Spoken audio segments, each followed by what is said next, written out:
نبي بعده فأعوذ بالله من الشيطان الرجيم بسم الله الرحمن الرحيم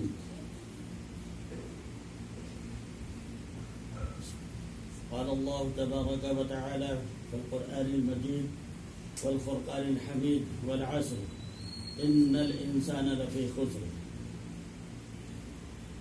وقال عليه الصلاة والسلام اللهم قنعني بما رزقتني وبارك لي فيه.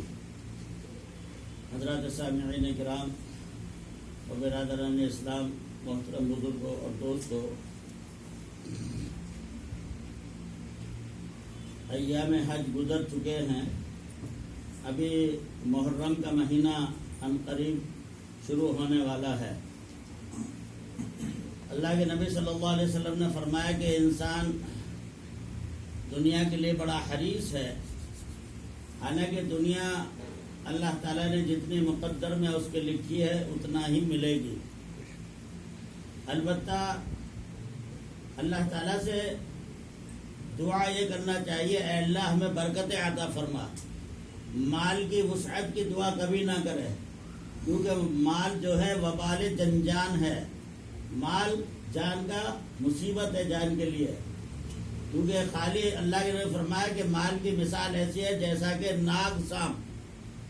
ناگ سانپ جانتے ہیں؟ دیکھا کبھی؟ اگر ناگ سانپ کا منتر پہلے آپ نے سیکھا اور اس کے زہریلے دانت نکال دیے تو اس کے بعد وہ ناگ سانپ گلے میں ڈالو، ہاتھ میں لو، کچھ نہیں کرتا. اور اگر بغیر منتر سیکھے اس کا ایک جادو آتا ہے، وہ سیکھنا پڑتا ہے، اور اس کے زہریلے دانت جو منہ کے اندر رہتے ہیں انہیں نکالنا پڑتا ہے. اگر وہ نہ نکالے اور منتر بھی نہیں آتا، اب اس کے بعد ناگ سانپ کو اگر پکڑو گے تو کیا کرے گا؟ کیا کام اس کا؟ حالانکہ ناگ سانپ کا کچھ فائدہ نہیں ہے اس میں ڈسنے میں، لیکن انسان کو ڈس لے گا.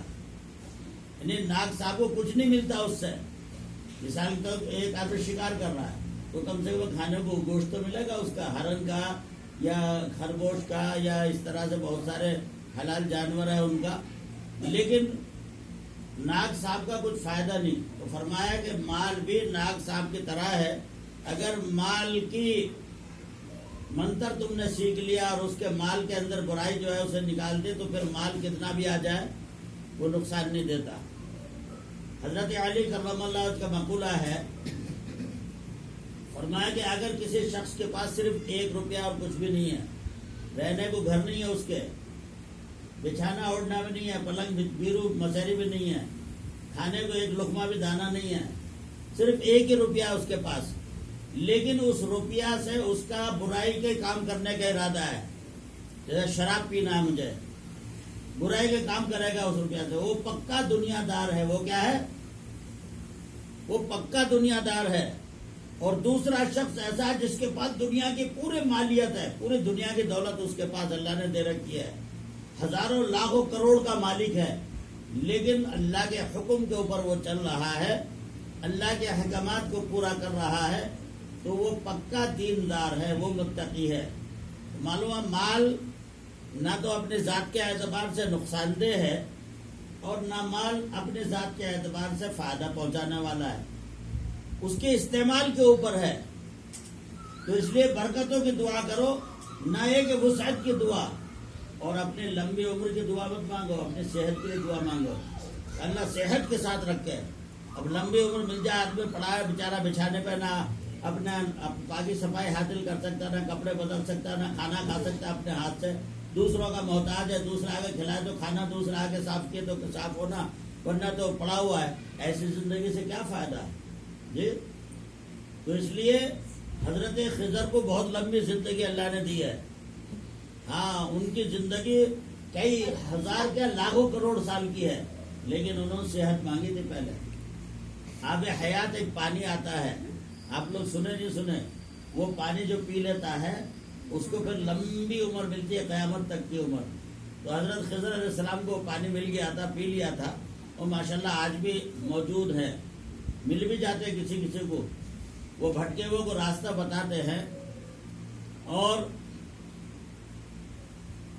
جنگلوں میں جو آدمی پریشان ہوتا ہے اسے راہ راست پر لا کے پہنچا دیتے ہیں اور نیک کاموں کے اوپر تعاون کرتے ہیں. وہ تو آج بھی موجود ہے. تو اس لیے لمبی عمر نہیں مانگنا کبھی بھی اللہ سے, صحت اور تندرستی مانگنا. کیونکہ اگر آدمی 150 سال کا بھی ہے اور ماشاءاللہ صحت مند ہے, تندرست ہے, تو اس کے اچھا ہے نا. ابھی میں دہرادون گیا ہوا تھا پچھلے لاک ڈاؤن سے پہلے, تو وہاں پر ایک بزرگ سے میری ملاقات ہوئی. ماشاءاللہ دیکھ کر خوشی ہوئی مجھے. آج بھی حیات موجود ہے, 116 سال عمر ہے. ابھی انہوں نے 25-30 سال کی لڑکی سے شادی کی ہے, سمجھے. مجھے خوشی ہوئی دیکھ کر. تو شادی کرنا کوئی منع نہیں ہے, لمبی عمر میں شادی کر سکتے نہیں کر سکتے.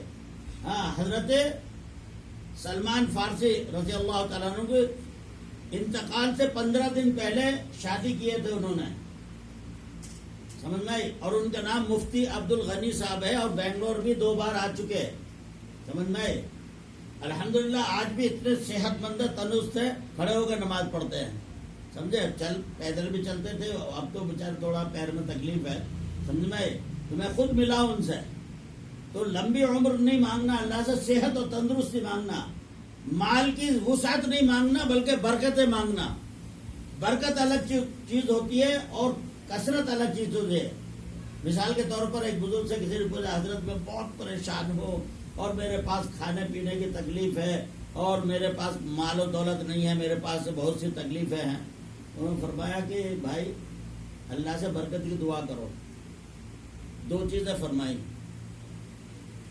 جو آدمی سورج نکلنے کے ٹائم سوتا رہے گا, وہ چاہے 1000 کروڑ کا مالک ہو, ہمیشہ پریشان رہے گا. اندر سے اس کا بودریشن ختم نہیں ہوگا, دماغ میں بودریشن رہے گا, دل گھبراہٹ رہے گی اس کی. حالانکہ 1000 کروڑ کا مالک ہے, کچھ فرق نہیں پڑتا. تو اللہ تعالیٰ نے مال, اللہ قارون کو اتنا مال دیا تھا, اتنا مال دیا تھا کہ اس کے خزانوں کی چابیاں 40 اونٹوں پر لد کر چلتی تھے. تو خزانے کتنا ہوں گے جی. شداد کو کتنا مال دیا معلوم آپ کو؟ شداد ایک بادشاہ گزرا دنیا کا, اس کے پاس کی مالیت کا معلوم ہے کتنی تھی؟ نہیں معلوم. اس نے 40 میل ایسا 40 میل ایسا 40 میل ایسا 40 میل ایسا, تو 4 دن 8 4 کے بعد 4 چوک 16, تقریباً 200 کلومیٹر کے حساب میں بتا رہا ہوں. میل کا کلومیٹر کا فرق آتا ہے تھوڑا. تو 200 کلومیٹر میں اس نے گھر بنائے تھے, جنت عدن بنائی تھی ملک شام میں. عدن ایک پہاڑ کا نام ہے, اس کے قریب میں 10,000 انجینئر تھے اس کے پاس, 40,000 لیبر تھی, کتنے, اور آرکیٹیکٹ تقریباً 5,000 یا کتنے لکھے ہیں, اور تقریباً کنٹینیو 40 سال تک کام چلا اس کی جنت میں. اور 10,000 بڑے بڑے محل بنائے تھے. ایسے نہیں, کیونکہ قرآن جن باتوں کو وعدہ بتاتا ہے وہ بڑے ہی ہوتے ہیں, چھوٹے نہیں ہوتے. جیسے فرعون کے بارے میں قرآن نے کہا, ذی الاوتاد الذی طغوا فی البلاد فاکثروا فیہا الفساد فصب علیہم ربک صوت عذاب ان ربک لبالمرصاد. کہ فرعون نے بڑے بڑے محل بنائے تھے, اس نے بھی 2000 محل تھے اس کے بھی, اور ایک ایک محل کتنا بڑا تھا معلوم؟ آپ لوگ مصر گئے, کوئی ایجپٹ جتنا بڑا آپ گئے ہیں, دیکھا اس کے محل جو اہرام مصر ہے, دیکھے آپ نے؟ میوزیم میں دیکھے, ویسے گھوم کے نہیں. یہ پورا بنگلور شہر ایک محل میں آ جائے گا اس کے. اب بھی دیواریں ہیں اس کی, اہرام مصر بولتے ہیں ان کو جی, دیکھے وہاں پر. تو اب بتاؤ اتنا بڑا محل اس نے بنایا, اور 2000 محل تھے, کتنے تھے؟ پورا بنگلور ایک محل, سمجھ میں. اب بنگلور بھی کتنا بڑا ہے. ایسے جو قاہرہ شہر ہے وہ ایک محل کے برابر بھی نہیں ہے اس کے, سمجھ میں. تو اس کی تعریف کی قرآن نے, مگر کیا فائدہ, دنیا تو چھوڑ کر چلا گیا. تو اس لیے کثرت مال جو ہے وہ ضرورت نہیں ہے, بلکہ برکت مال چاہیے. کیا چاہیے؟ ہاں. تو ایک بزرگ سے پوچھا کسی نے, آگے میں بتا رہا تھا نا, تو کہنے لگے بھائی سب سے بڑی قیمتی چیز یہ ہے کہ برکت مانگو اللہ سے, اور عمر کے لیے لمبی مت مانگو, صحت مانگو. تندرستی کے ساتھ, صحت کے ساتھ اگر اللہ 1000 سال بھی عمر دے تو کوئی فرق نہیں پڑتا, نہیں پڑا ہے کوئی فرق. تو حضرت آدم علیہ السلام کی 1000 سال عمر تھی, نوح علیہ السلام کی 1800 سال, 1850 سال, مگر صحت مند تھے نا. اس عمر میں بھی حضرت آدم علیہ السلام 1000 سال کے تھے، ان کے بچے ان کے ہڈوں پر چڑھ چڑھ کے اوپر جیسے جھاڑ پہ بچے اگر پھل توڑ دینا ایسے آگے باتیں کرتے تھے ان سے، سمجھے، قداور بھی تھے. تو بہرحال شداد نے بہت بڑی جنت بنائی تھی، 10,000 محل بنائے تھے اس کے اندر. کتنے؟ ہاں. اور اس میں ہر قسم کے باغات کے پھل اس نے لگوائے تھے. نہر کی دودھ کی نہریں اور شہد کی نہریں اس نے بنوائی تھی. اور جب بن کر تیار ہوئی ہاں تو اس کے بعد دیکھنے کے لیے چلا تو بہت قیمتی ہاتھی اس نے منگایا، اور اس ہاتھی کو اتنا قیمتی اس سے سجایا تھا. اس کی جھول بولتے ہیں، ہاتھی کے دونوں طرف ڈالتے ہیں اور اس پہ ہیرے جواہرات اور موتی وغیرہ لگاتے ہیں. اور اس نے اعلان کیا، اس کے ساتھ کئی ہزار لوگ تھے ساتھ میں جو اس کے چاہنے والے تھے، اس کے حواریین بولتے ہیں، اس کے دوست، فرینڈ، IAS آفیسر ہوتے ہیں نا بڑے بڑے. تو آؤ بتاؤ کہاں ہے موت کا، بتاتے جنت، بتاتے دوزخ. میں نے یہی بنا لی جنت، چلو دیکھو گھومنے چل رہے ہیں. اب وہ بڑے فاخرہ طریقے پر اعلان کرتا ہوا ہاتھی پر سوار ہو کر جنت دیکھنے نکلا. جنت کے دروازے کے قریب جب پہنچا، پیچھے تقریباً کئی ہزار سواریاں تھی اس کے جو جنت گھومنے آئی تھی سیر و تفریح کے لیے، سیاحت. آج بہت خوشی کا دن ہے، انجوائے کریں گے آج، سمجھے. تو ہاتھی سے اتر رہا تھا سواری سے نیچے، ایک پیر سواری کے رکاب میں تھا اور ایک پیر جنت کے جو اس کا بنائے سیڑھی بنائے تھے اس کے اوپر تھا، دروازے کے اوپر نیچے اترنا چاہ رہا تھا. تو ایک بہت معمولی کپڑوں میں بھکاری کی طرح پھٹے پرانے کپڑوں میں ایک آدمی بھاگا چلا رہا ہے. اس کے وزیر مشیروں نے روکا، آج بادشاہ کا خوشی کا دن ہے، آج بادشاہ سے کوئی نہیں مل سکتا، آج بادشاہ کسی کو کچھ نہیں دے گا، آج مت ملو بادشاہ سے. تو اس نے کہا نہیں مجھے کچھ کان میں ضروری بات کرنی ہے. ارے بولے کل آ جانا، کل مل جائے گا، آج نہیں ملے گا، کیونکہ بڑے لوگوں سے ملنے بھی جلدی نہیں دیتے نا لوگ، سمجھ میں آئی. تو بولا نہیں میں بادشاہ سے ملنا، میں آپ لوگوں سے مل.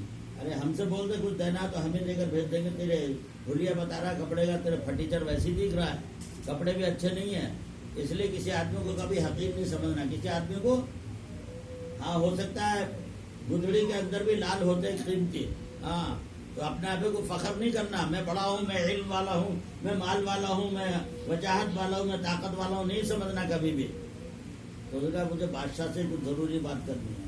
اور وہ رکا ہی نہیں، وہ ہٹائے تو اس نے زور سے جھٹکا مارا اور ان کو ہٹا کر بادشاہ قریب پہنچ گیا.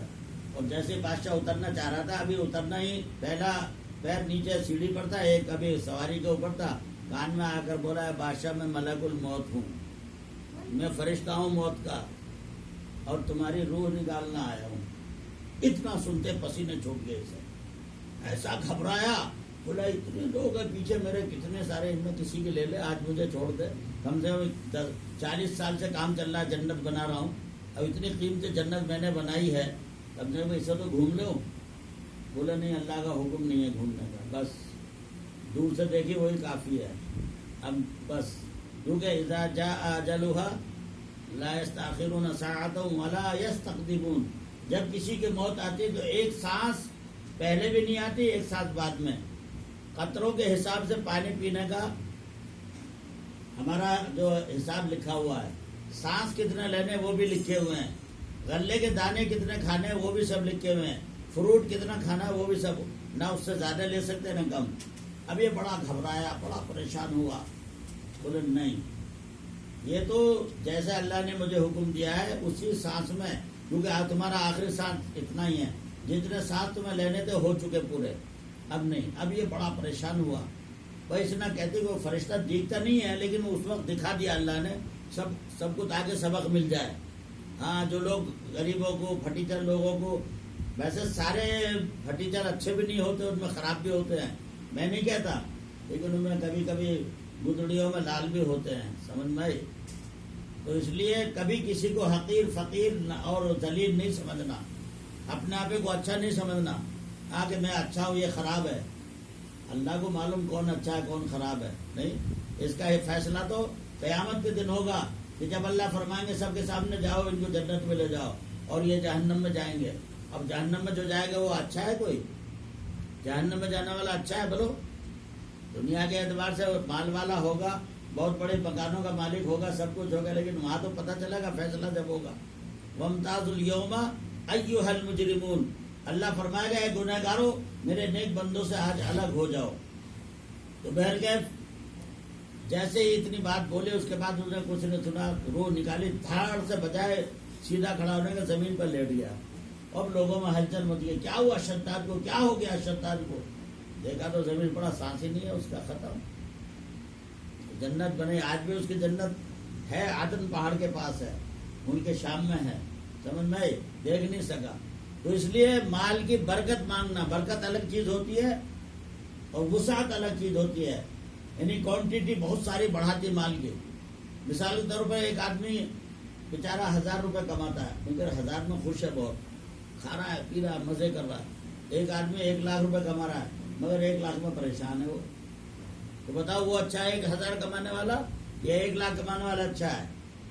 تو اس بزرگ نے فرمایا اس سے شخص سے کہ دیکھو صبح جلدی اٹھا کرو, صبح کا اٹھنا برکتوں کو اور رحمتوں کا, اللہ کی خوشنودی کا سبب ہے, اور صبح کا سونا اللہ کو ناراض کرتا ہے اور برکتوں کو چھینتا ہے, رحمتیں نہیں آتی.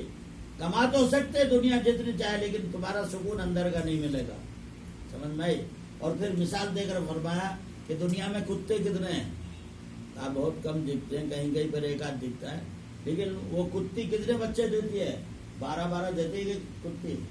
دیکھیں 6 تو معمولی ہے, یہ کتے کے بچے 6 دیتے نہیں کتی, لیکن وہ کتے کئی استعمال میں نہیں آتے, کئی استعمال میں لیا جاتا ہے انہیں. فرمایا بکریاں کتنی دنیا میں, کہ ریوڑ کے ریوڑ. اب دیکھو یہاں جاؤ, وہاں پر گاؤں میں جاؤ, 100 200 ایک گھر میں بندھی ہوئی بکریاں, سمجھے. لیکن بکری ایک بچہ دیتی ہے, زیادہ سے زیادہ 2. لیکن بکری کی عادت ہے کہ رات کو 8 بجے بکری سو جاتی ہے. آپ لوگ بکری پالے کبھی؟ ہم نے پالی بچپن میں. 8 بجے وہ خراٹے لینے لگتی ہے, فوراً سو جاتی ہے, رات ہوتے ہی فوراً. لیکن 4 بجے کے بعد بکری نہیں سوتی, پھر اٹھ جاتی ہے, اسے چارہ صبح ڈالنا پڑتا ہے. جو لوگ بکری پالے ہیں, ہمارے والد ہمیشہ بکریاں پالتے تھے, 2 4 5 بکریاں ہمیشہ رہتی. ہم چھوٹے بچے تھے, ہم چرانے جاتے تھے جنگل میں, سمجھے, کیونکہ بکری پالنا بھی سنت ہے. ہمارے نبی نے بھی بکریاں چرائی ہیں. فرمایا بکریوں کا ریوڑ کے ریوڑ 1,000. میں دبئی میں گیا ایک مرتبہ, ہم بقرعید کے موقع پر ایک بکرا خریدنے گئے, تو بچہ کہنے لگا, ہمارا ایک بچہ وہاں پر دبئی میں, یہ بھی تھا دبئی میں اس کے ساتھ, تو میں نے کہا چلو وہیں سے لے گئے جنگل میں. تو گئے, کم سے کم 1 میل میں بکریوں کا, 4 طرف یہ تھا گراؤنڈ اور اس میں بکریاں بھری ہوئی تھی, سمجھے. کم سے کم 10,000 بکریاں ہوں گی, سمجھے. تو اللہ نے بکری میں برکت رکھی. کیوں؟ کہ بکری رات کو جلدی سو جاتی ہے, رات کے 2 بجے 1 بجے نہیں جاگتی. ہاں جیسے ہم جاگتے ہیں نا, نیند نہیں آتی. مولانا پتہ نہیں کیا ہو گیا, رات کو نیند نہیں لگتی. صبح کے ٹائم کیونکہ شیطان کہتا ہے تنومو لیلن طویلا, سو جا, رات تو بہت لمبی ہے. شیطان آ کے تھپک کے بولتا ہے, اس سے سینے پہ ہاتھ مارتا ہے, بیٹے تو میرا بیٹا ہے, میرا آدمی ہے, تو سو جا. تنومو, عربی بولتا ہے تنومو, سو جاؤ, لیلن طویلا, ابھی رات بہت لمبی ہے, صبح ہونے کے بعد اٹھنا ابھی کا ہے, وہ ابھی سو. اور ایسی نیند لگتی ہے, گاڑی نیند لگتی ہے کہ پھر تو 8 بجے 10 بجے رات دن کے پھر تو نیند ہی نہیں کھل رہی, اب آئی ہے. تو وہ رات کی نیند اب آ گئی, جو 8 بجے سے آنا تھا, 9 بجے سے لگنا تھا, 10 بجے سونے کے بعد آنی تھی نیند, وہ رات میں تو نہیں لگی, کیونکہ شیطان نے رات کو جگایا. ٹی وی دیکھ لیا. آج کل تو ایسے حالات ہیں کھیل کود کے, اللہ معاف فرمائے, کہ بچوں کی زندگیاں برباد ہو رہی ہیں. بچے بہت زیادہ, ابھی اخبار میں نے پڑھا, ایک لڑکی کا موبائل اس کے والد نے چھین لیا, وہ ہمیشہ اس میں فوراً جا کے سوسائڈ کر لی انہیں, صرف موبائل کی وجہ لینے. تو ذرا سی بات کے اوپر سوسائڈ. میرے ایک دوست یہاں پر شیواجی نگر میں, ایک ہی لڑکا تھا, ان کو بڑا شریر, 15 سال کی عمر تھی, سمجھے. اور گلشن وغیرہ یہ دکانیں, تو بڑی دکان تھی ان کی, خاص بلڈنگ ہے. ان کا ایک لڑکا, انہوں نے ایسے ڈانٹا, موبائل مت کھیل, وہ PUBG کیا, وہ مصیبت ہے, وہ کھیلتے نا, گیم کھیلتے ہیں, 4 4 5 5 لوگ گھروں میں بیٹھ کے کھیل لیتے, ایک جگہ نہیں آتے. اب وہ منع کیا اور جا کے اس نے سوسائڈ کر لیا, 15 سال کا لڑکا. وہ قبرستان میں ملے, میں نے کیا ہوا حضرت, میرا لڑکا ایک ہی تھا, انتقال ہو گیا. انا للہ. ایک لڑکے 2 ہی بچے تھے. میں نے کہا یہ کیا؟ بولے بس اسے ڈانٹے ڈپٹے تھوڑا. اب بچے غلطی کرے تو ماں باپ کی ذمہ داری ہے ڈانٹنے کی, تو یہ حالات جو آ رہے ہیں یہ ماں باپ کی برائیوں کی وجہ سے آ رہے ہیں. ماں باپ اگر نیک ہوں گے سمجھ میں آئی تو بچے ضرور نیک ہوں گے, اور اگر ماں باپ نمازی نہیں ہوں گے, ماں باپ اس کے برائی کی طرف جائیں گے, ماں باپ چھپ کر برائی کریں گے, ان کی اولاد بھی بری ہوگی. جتنے اللہ والے دنیا میں گزرے ہیں جسے چاہے اٹھا کے دیکھ لو, سمجھ میں آئی, ان کے ماں باپ بہت نیک تھے. اب مثال طور ابو علی شاہ قلندر پانی پت میں ہیں, ان کے والد فخر الدین صاحب تھے, بہت اللہ والے تھے. ان کی والدہ جو تھی, ان کے نانا بہت بڑے بزرگ تھے, ہمدان کے رہنے والے تھے. تو والدہ 24 گھنٹے میں ایک قرآن ختم کرتی, حافظ قرآن تھی. سمجھ میں آئی, 24 گھنٹے میں جو ایک قرآن پورا کرے گی, اور 5 نمازیں پڑھے گی, اور پابندی سے روزے رکھے گی, عبادت میں رہے گی. بتاؤ اس کے بچے کیسے ہوں گے؟ ابو علی شاہ قلندر جیسے ہوں گے. جی حضرت خواجہ معین الدین چشتی رحمۃ اللہ علیہ, حضرت بختیار کاکی رحمۃ اللہ علیہ, ان میں ایک نہیں ہزاروں بزرگوں کے واقعات سنا سکتا ہوں. ایک دن کہنے لگے امی اللہ نے مجھے بڑا کمال دیا, حضرت بختیار کاکی رحمۃ اللہ علیہ دہلی میں ہیں. بولے کیا؟ کہ جو میرا چہرہ دیکھتا ہے کلمہ پڑھ لیتا ہے. فرمایا بیٹا تیرا کمال نہیں ہے, یہ بیٹا یہ تیرا کمال نہیں ہے کچھ, اور یہ تو میرا کمال ہے. میں تیرے لیے دعائیں کرتی ہوں, قرآن پڑھتی ہوں, 16 پارے کے حافظ تھے تو چلتے پھرتے پڑھتی رہتے تھے, اس کے بعد وہ پڑھنا بند کر دیے تھے. تو 16 پارے کا حافظ تھے حضرت بختیار کاکی رحمۃ اللہ علیہ, چھوٹے بچے, کیونکہ ماں ہمیشہ پڑھتی تھی, وہ سنتے تھے, یاد ہو گیا ان کو بھی. تو جب ان کی بسم اللہ خوانی کراتے ہیں نا, جیسے ایک بزرگ کو بلا کے کہ حضرت بچہ 5 سال کا ہو گیا, بسم اللہ خوانی کرو. پہلے بہت ہوتی تھی بسم اللہ خوانی, اب تو کم ہو گئی. کہ عبدالحفیظ بھائی پہلے آپ کو بہت بلاتے تھے, حضرت آؤ بسم اللہ خوانی ہے. بولے کیا بسم اللہ خوانی؟ کہ نہیں بچہ پڑھنے والا ہو گیا, کہ 5 سال کی عمر میں حکومت نے بھی LKG UKG پڑھانے پہلی کلاس میں داخلے کا اجازت دی ہے. تو بسم اللہ خوانی ہوتے تو سارے لوگ جمع ہوتے, دعوتیں ہوتی, مٹھائیاں بانٹتے, اور بچے کو آ کر بزرگ بسم اللہ پڑھاتے اور کہتے آج سے شروع کر دو اس کو پڑھانا. تو حضرت بختیار کاکی رحمۃ اللہ علیہ جب بسم اللہ پڑھانے آئے, ان کے ایک بہت بڑے بزرگ تھے وہ بھی, تو انہوں نے کہا کہ حضرت 16 پارے کے آگے پڑھائیے مجھے, میں 70 پارے سے پڑھوں گا, اقتراب للناس سے شروع کروں گا. بولے کیوں؟ 16 پارے کا الحمدللہ میں حافظ ہوں. کیوں حافظ بنے؟ ماں پڑھتی تھی, ماں نیک تھی, بچہ کو اندر وہی اثر آتا ہے. تو ماں باپ کو پہلے پابندی کرنا پڑے گی, تب بچوں کی توقع کرنا کہ نیک ہوں گے, اللہ حفاظت فرمائے ہماری. تو ایسے میں ہزاروں مثالیں دے سکتا ہوں بزرگوں کی, کہ ان کے گھر والے اللہ نے بزرگ نیک بنائے, ان کے بچے بھی نیک ہوئے. یہ اب حضرت پیران پیر شیخ عبد القادر جیلانی رحمۃ اللہ علیہ, ان کے والدہ, بہرحال بہت لمبا وقت ہو جائے گا. حضرت صالح جو ان کے والد تھے, انہوں نے ایک سیب, بھوک بہت زور سے لگی, سیب نہر میں پانی میں بہتا ہوا جا رہا تھا, یہ پانی کے قریب وضو کرنے کے دیکھا تو سیب نکال لیا, بہت زور سے لگ رہی تھی.